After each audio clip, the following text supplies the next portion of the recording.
Hi guys, welcome to ace drama club. எல்லாரும் நல்லா இருக்கீங்களா? ஃபர்ஸ்ட் ஆஃப் ஆல் நான் எல்லாத்தையும் ரொம்பவே சாரி கேட்டுக்கிறேன். எனக்கு கொஞ்சம் பர்சனல் ஒர்க் இருந்ததுனால தொடர்ந்து என்னால் வீடியோ போடவே முடியல. முடிஞ்ச அளவுக்கு உங்களுக்காக நான் சீக்கிரமாக ட்ராமா போடுறதுக்காக முயற்சி பண்ணுறேன். உங்களுக்கு ஏதாவது டவுட் இருந்தாலும் இல்லை ட்ராமா எக்ஸ்பிளைன் பண்ணுறது உங்களுக்கு புரியலனாலோ எதாக இருந்தாலுமே நீங்கள் கமெண்ட்டில் சொல்லுங்கள். அதை பார்த்து நான் சரி பண்ணிக்கிறேன். தொடர்ந்து சப்போர்ட் பண்ணுங்கள் கைஸ். அப்படி இப்படி எப்படியோ நம்ம இந்த ட்ராமாவோட ஃபைனல் பார்ட்டிக்கே வந்துட்டோம். வாங்க இப்போ நம்ம ஸ்டோரிக்குள்ளே போகலாம். நம்ம ஸ்டோரியோட ஹீரோ டிப்டாப்பாக ரெடியாகி அந்த பார்ட்டிக்காக கிளம்பி ரெடியாக நிற்கிறான். என்னடா இது, இந்த பொண்ணு இவ்வளோ நேரம் வரவே இல்லை. இந்த பொண்ணுங்களே இப்படி தான் மேக்கப் போட்டுக்கிட்டே இருப்பாருங்களா? எப்போ தான் வருவான்னு தெரில. நம்ம சீக்கிரம் கிளம்பியாச்சு அப்படின்னு நம்ம ஹீரோ பேசிக்கிட்டு நிற்கிறான். அவனுக்கு என்னப்பா, ஒரு சட்டையை தூக்கி மாட்டி தலை இப்படி வாரி அப்படி வாரிட்டு இவன் பாட்டு கிளம்பிடுவான். ஆனால் பொண்ணுங்க அப்படியா? எந்த ட்ரெஸ் போடணும் அரை மணி நேரம் யோசிக்கணும், அதுக்கு மேட்சாக காஸ்மெட்டிக்ஸ் எடுக்கணும், அப்புறம் ஃபவுண்டேஷன் போடணும், கன்சிலர் போடணும், ஐஷேடோ போடணும், எவ்வளோ வேலை இருக்கு. இதெல்லாம் முடிச்சுட்டு வரதுக்குள்ள பார்ட்டியே முடிஞ்சு போயிடும். அதனால தான் நம்ம அவ்வளோ சீக்கிரம் எங்கேயும் கிளம்புறதில்ல. ஓகே, நான் வேற இந்த கதையை சொல்றதுக்கு பதில் நான் வேற ஏதோ ரூட்டுக்கு போயிட்டேன். நீங்க எதுவும் தப்பா நினைச்சுக்காதீங்க. பைப்ல ரொம்ப டென்ஷனா இருக்கான். இப்போ வரப்போறாளா இல்லையே, இப்போ என்னத்தான் செய்யறான்னு சொல்லிக்கிட்டு இருக்கும் போதே நம்ம ஹீரோயின் பக்காவாங்க என்ட்ரி கொடுக்குறாங்க. அவளை பார்த்துட்டு நம்ம ஹீரோ அப்படியே ஸ்டன் ஆயிட்டான். என்ன இவ இவ்வளோ அழகா இருக்கா, இந்த அழகெல்லாம் இவ்வளோ நேரம் எங்க ஒழிச்சு வச்சிருந்தா, இவ்வளோ அழகு வச்சிருக்காளே, ஏக்கர் கணக்கில் இருக்கும் போலையேன்னு இவன் நினைச்சிட்டு நம்ம ஹீரோயின் அப்படியே பார்த்துக்கிட்டே இருக்கான். அப்போ நம்ம ஹீரோயின் என்னப்பா பார்த்துட்டே இருக்குன்னு கேட்கும் போது, பரவாயில்லையே நீ ரொம்பவே அழகா இருக்கு, இந்த ட்ரெஸ் உனக்கு ரொம்ப சூப்பரா இருக்குன்னு சொல்றான். இதை கேட்டு நம்ம ஹீரோயின் இப்பதான் என்னோட அழகு உன் கண்ணுக்கு தெரியுது, அப்ப இத்தனை நாள் நீ என்ன கவனிக்கவே இல்லை, அதெல்லாம் எனக்கு தெரியும், நான் அழகா தான் இருக்கேன்னு நம்ம ஹீரோயின் சொல்லிடுறா. அப்ப நம்ம ஹீரோ சொல்றான், ஆமா பின்ன என் ஒய்ஃப்னா சும்மாவா, அவைய எவ்வளவு அழகான பொண்ணு, அன்பான பொண்ணு, அதனால தானே நான் அவளை கல்யாணம் பண்ணேனே. நம்ம ஹீரோயின் பார்த்து ஹீரோ சொல்லிக்கிட்டு இருக்கான். இதை கேட்டு ஹீரோயின் சொல்ல, போதும் நீ ஐஸ் டன்னு கணக்குல தள்ள வைக்காத, வெளில ரொம்பவே குளிர் அடிக்குது, எனக்கு காய்ச்சல் வந்துடும் அப்படின்னு நம்ம ஹீரோயின் சொல்லிடுறா. ஆக மொத்தம் இதுங்க இப்ப பார்ட்டிக்கு போற மாதிரியே தெரியல. இப்பவே கொஞ்சம் ஸ்டார்ட் ஆயிடுச்சு. எப்ப போய் பார்ட்டிக்கு சேர போதுங்களோ இல்ல அங்க சாப்பிட்ட பாத்திரத்தை கழுவ போதுங்களோ யாருக்கு தெரியும். இப்போதைக்கே இவங்க ரெண்டு பேரும் கிளம்புற மாதிரி தெரியலையே. என்னோட மைண்ட் வாய்ஸ் நம்ம ஹீரோயினி கேட்டுருச்சு போல, அதனாலதான் இவங்க ரெண்டு பேருமே கிளம்பிட்டாங்க. அப்ப நம்ம ஹீரோயின் சொல்றான், என்ன நீ ஒரே ஒரு வாட்டி என்னங்கன்னு கூப்பிடுறியான்னு கேக்குறா. இதை கேட்டு நம்ம ஹீரோயின் இன்னது என்னங்கன்னு கூப்பிடணுமா, அப்படி நான் எதுக்கு கூப்பிடணும், ஆமா அப்படின்னா என்ன, ஃபர்ஸ்ட் இந்த மாதிரி ஒரு வேர்டை நான் கேள்விப்பட்டதே கிடையாது, இதோட மீனிங் என்ன, நீ எதுக்கு புதுசா இப்படிலாம் சொல்ற அப்படின்னு நம்ம ஹீரோயின் கேட்குறா. இவ கேட்டதை பார்த்துட்டு ரீன் சொல்கிறான், அது ஒன்றும் இல்லை, நான் நெட்டில் சர்ச் பண்ணி பார்த்தேன். அப்போ ஏதோ ஒரு ஊரில் அவங்களோட ஹஸ்பண்டை பாசமாக என்னங்கன்னு கூப்பிடுவாங்களாம். நீ என்னோட ஒய்ஃபு தானே, அதனால நீ என்னங்கன்னு கூப்பிடணும்னு ஆசையாக இருக்குது, அப்படி என்னை கூட்டினா எனக்கு ரொம்ப ஹாப்பியாக இருக்கும்னு சொல்கிறான். நீ எதுக்கிட்ட தேவையில்லாமல் கண்டதையும் பார்த்துன்னு மனசில் நினச்சிட்டு அதெல்லாம் எனக்கு வராது, நான் எப்பவும் போல ரின்னு தான் கூப்பிடுவேன், உனக்கு ஓகேனா ஓகே தானே, இல்லைனாலும் ஓகே தான் அப்படின்னு சொல்லிட்டு நம்ம ஹீரோயின் டைம் ஆயிடுச்சுவா போகலான்னு சொல்லி அவனை அழைச்சிட்டு போயிடுறா. ஒரு வழியா ரெண்டு பேருமே பார்ட்டிக்கு சேர்ந்துடுறாங்க. அப்போ நம்ம ஹீரோயினே பரவாயில்ல, ரொம்ப நல்ல பெரிய இடமா தான் இருக்கு நீ யோசிச்சுட்டு இருக்கா. அந்த நிமிஷம் நம்ம ஹீரோயின் இந்த இடம் நல்லா இருக்கே, அப்படியே கலரா நடந்து பார்த்துட்டு வருவாரு. நம்ம ஹீரோயின் அங்க போய் பாக்குறதுக்காக போறா. அங்க அவளுக்கு பெரிய ஒரு ப்ராப்ளம் இருக்கு. அதை பார்த்துட்டு அப்படியே ஷாக் ஆயிட்டா. அது வேற யாரும் கிடையாது, அந்த கூதான் நிக்கிறான். இதை பார்த்து நம்ம ஹீரோயின் நீ எதுக்கு இங்க வந்த, நம்ம ஹீரோயின் கூவை பார்த்து கேட்குறா. இதை கேட்ட கூ சொல்கிறான், நான் இங்கே உன்னை பார்க்க வந்தேன், எங்கேயோ உன்னை தேடி பார்த்தேன், ஆனால் நீ எங்கேயுமே இல்லை, நீ இங்கே தான் வந்திருப்பேன்னு நினச்சி தான் நான் இங்கே வந்தேன், நீ இங்கே தான் இருக்க, நான் செஞ்சது தப்பு தான், நான் கல்யாணத்தை தள்ளி போட சொல்லியிருக்க கூடாது, எனக்கு ஒரே ஒரு வாய்ப்பு கூடன்னு சொல்லி நம்ம ஹீரோயின்ட்டு அவன் கெஞ்சிட்டு இருக்கான். இது கேட்டு நம்ம ஹீரோயின் ரொம்ப கடுப்பாயிட்டு, உனக்கு மண்டியில கொஞ்சமாச்சும் அறிவு இருக்கா, கல்யாணம் ஆன பொண்ணுக்கிட்ட இப்படி கெஞ்சிக்கிட்டு இருக்க, உனக்குலாம் வெக்கமே இல்லையான்னு கேட்குறா.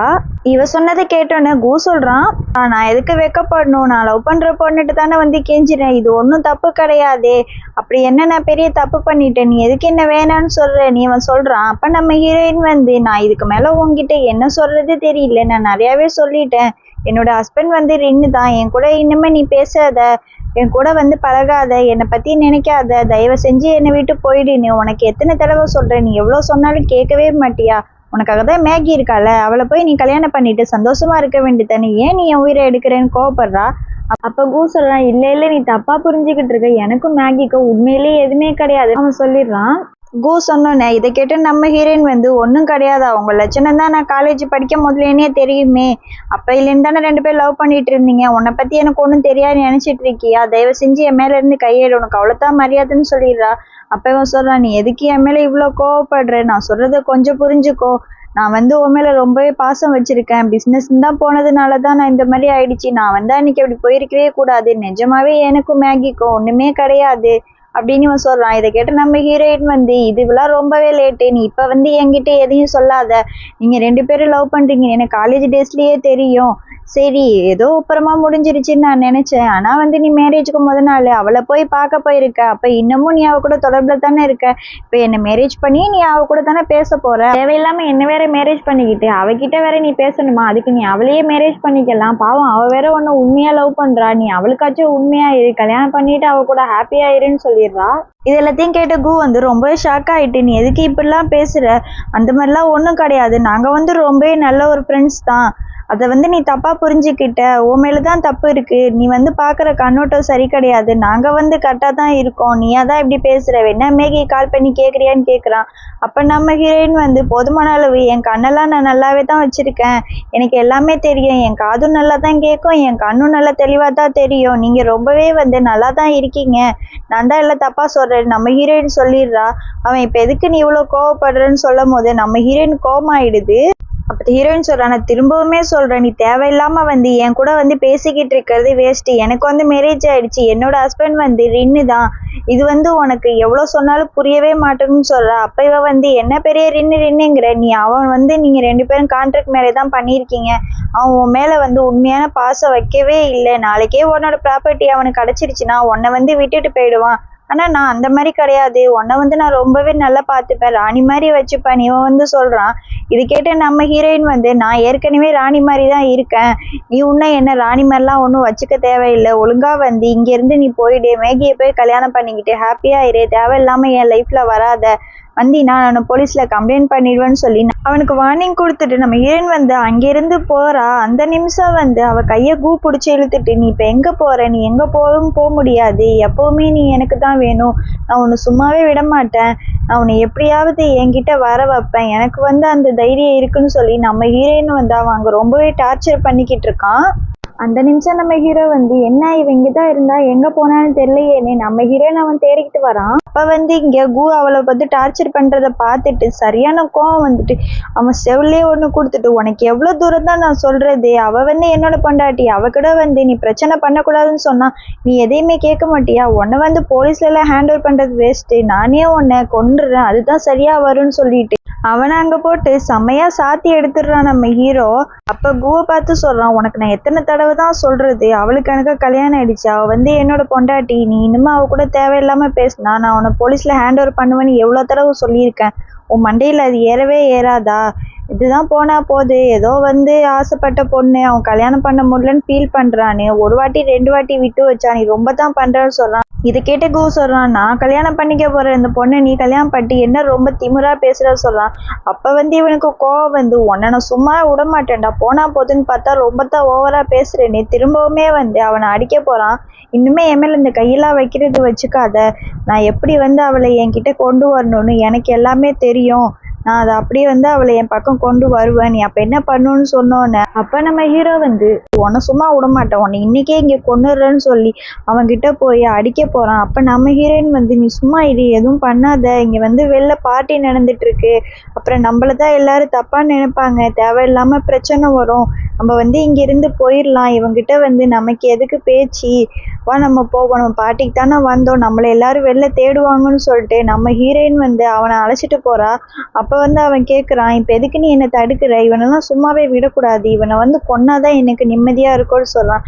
அப்ப நம்ம ஹீரோயின் வந்து ஹீரோ கிட்ட சொல்றான், நம்ம இந்த பார்ட்டிக்கு எதுக்கு வந்தோம், அவனை கொல்றதுக்காக வந்திருக்கோம், வந்த வேலையை நம்ம பார்க்காம எதுக்கு இங்க தேவையில்லாம இவங்கிட்ட எல்லாம் பேசிக்கிட்டு இருக்கோம், நீ அவன்லாம் ஒரு ஆளு, நீ அவனை பத்தி எல்லாம் யோசிச்சுக்கிட்டு இருக்காத, அவனை பத்தி நினைக்கிறத விட்டுட்டு நம்ம இங்க எதுக்கு வந்தோமோ அந்த ஒர்க்கை பார்க்கலான்னு சொல்றான். இவனுக்கு வந்து செம கோபமா இருக்கிறதுனால எதுவுமே பேசவே இல்லை, அமைதியா இருக்கான். அப்ப ஹீரோயின் வந்து ரின் கிட்ட கேக்குறா, ஆமா இங்கதான் எந்த வாஷ்ரூமும் கிடையாது, நீ எதுக்கு இந்த பக்கமா வந்த, நீ எதுவும் இடம் மாறி வந்துட்டியான்னு கேக்குறா. இதை கேட்டா அவன், இது சரியான பைத்தியக்காரியாடி நீனு, நான் ஒன்னும் வாஷ்ரூமும் போல எங்கேயும் போல, உன்னைதான் பக்கத்துல காணுமேன்னு தேடுனேன், சரி எங்க இருப்பான்னு பாட்டு அங்கேயும் இங்கேயும் கேட்டுக்கிட்டே வரேன். அப்ப வந்து பார்த்தா தான் இந்த ராஸ்கல் வந்து உன்கிட்ட பிரச்சனை பண்ணிக்கிட்டு இருந்தான். அதனால தான் நான் வந்து உன்னை காப்பாற்ற முடிஞ்சிச்சு. இல்லைன்னா உன்னை ரொம்பவே டார்ச்சர் பண்ணியிருப்பான்ல நீ. இவன் வந்து இங்க ரொம்ப கோபமா பேசிட்டு இருக்கான். இது திரும்பவும் எனக்கு வந்து கோபம் போகவே மாட்டேங்குது. இவனை வந்து நான் உண்டு இல்லாம ஆக்குனா தான் எனக்கு வந்து நிம்மதியா இருக்கும்.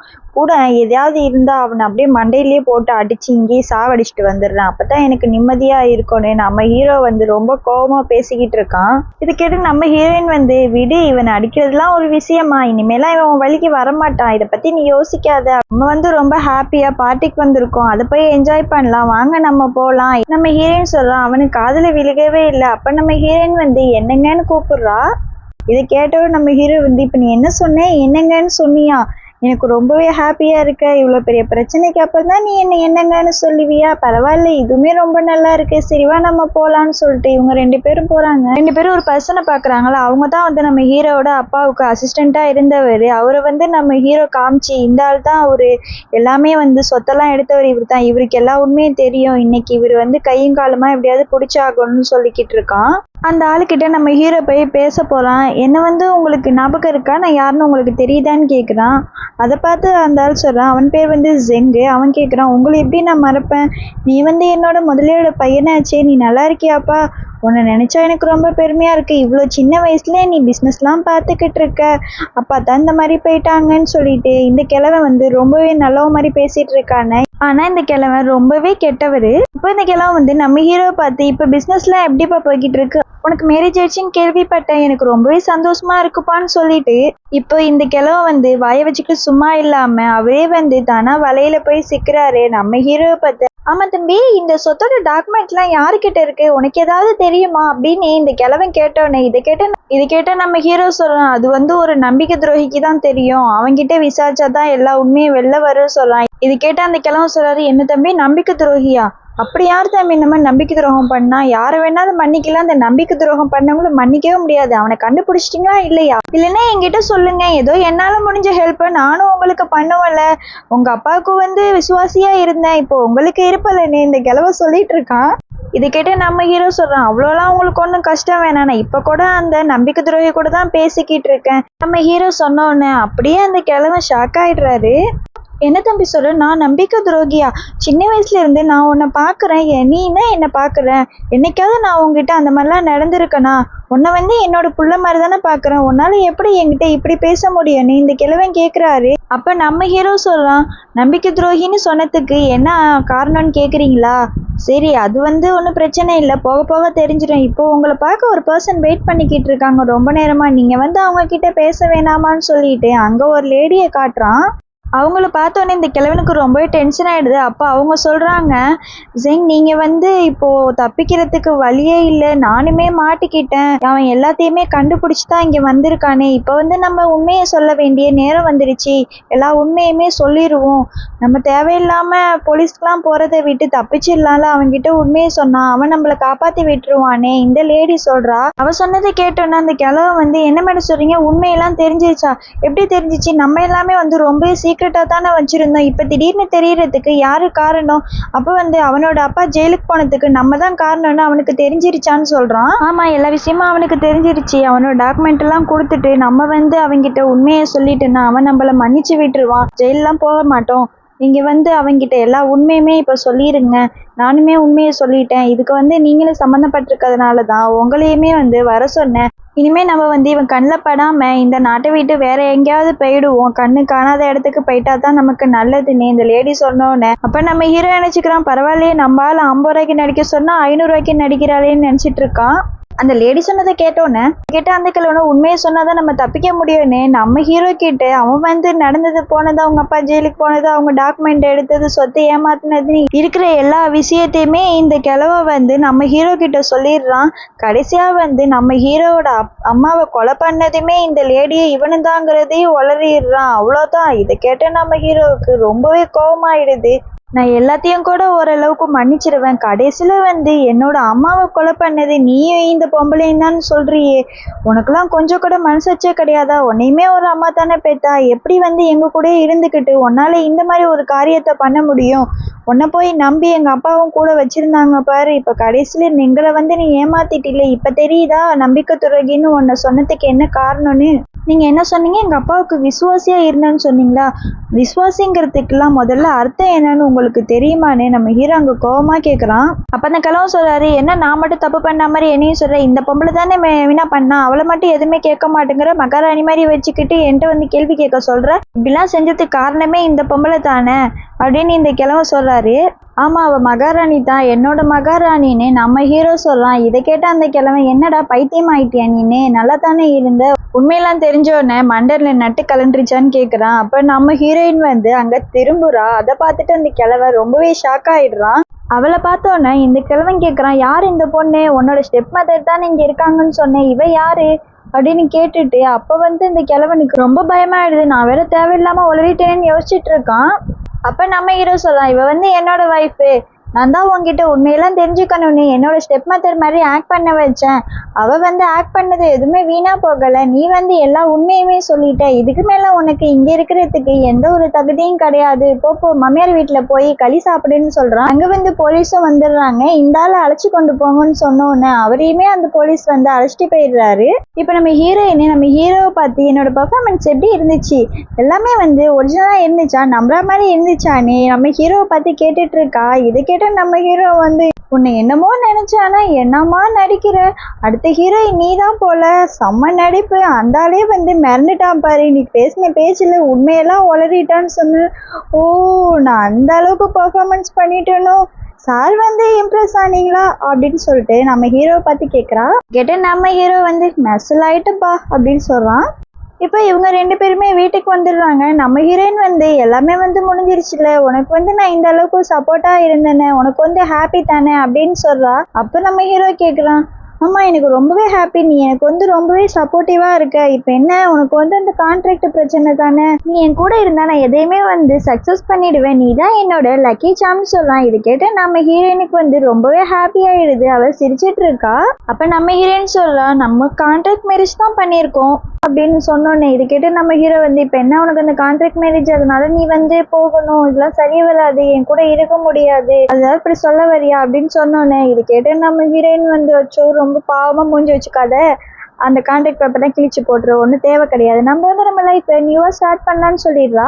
அவள் சொன்னது நம்ம ஹீரோ ஹாப்பி ஆகிட்டு நம்ம ஹீரோயினுக்கு வந்து ரூமை கட்டிட்டு, இந்த ரூமை வந்து இனிமேல் உனக்கும் சொந்தம் தான், உனக்கு என்ன தேவையோ நீ என்னமே என்கிட்ட கேட்கவே வேணாம், எது வேணாலும் எடுத்து யூஸ் பண்ணிக்கலாம்னு சொல்லலாம். இதை கேட்டதும் நம்ம ஹீரோயினுக்கு ரொம்பவே சந்தோஷமா இருக்கு, இந்த லைஃபுக்காக தான் எவ்வளோ நேரம் காத்திருந்தேன் நம்ம ஹீரோயின் சொல்லிட்டு இருக்கா.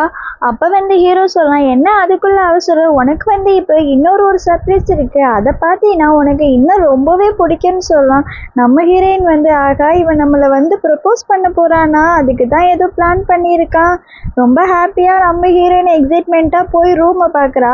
அங்கே பேபி விளையாடுற டாய்ஸு, அப்புறம் வந்து பேபியை தூங்க வைக்க தொட்டின்னு சொல்லி அதனால் பேபிக்கு உள்ள பொருளாகவே இருக்குது. அதை பார்த்துட்டு நம்ம ஹீரோயின் வந்து ரொம்பவே ஷாக் ஆகிட்டு, என்னடா பண்ணி வச்சிருக்க நீனு, எதுக்குடா இப்போ இன்னும் இதெல்லாம் வாங்கி வச்சிருக்க, எந்த குழந்தைக்கு வாங்கி வச்சிருக்க, இல்லை பிரேஸ்லெட்டு உன் எக்ஸுக்கு வாங்கினா மாதிரி அவங்களோட பிள்ளைங்களுக்கு வாங்கி வச்சிருக்கியா அப்படின்னு நம்ம ஹீரோயின் கேட்குறா. இதை பார்த்தோன்னே அடி பைத்தியக்காரி, அவளோட பிள்ளைக்கு நான் ஏண்டி வாங்க போகிறேன், நம்மளோட பிள்ளைக்கு தான் வாங்கியிருக்கேன் அப்படின்னு சொல்கிறான்.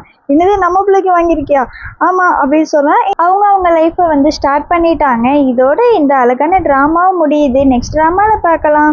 உங்களுக்கு இந்த வீடியோ பிடிச்சிருந்தா லைக் பண்ணுங்கள், ஷேர் பண்ணுங்கள், கமெண்ட் பண்ணுங்கள், அப்படியே மறக்காமல் நம்மளோட சேனலை சப்ஸ்கிரைப் பண்ணுங்கள். தேங்க்ஸ் ஃபார் வாட்சிங் அவர் வீடியோ. Bye bye.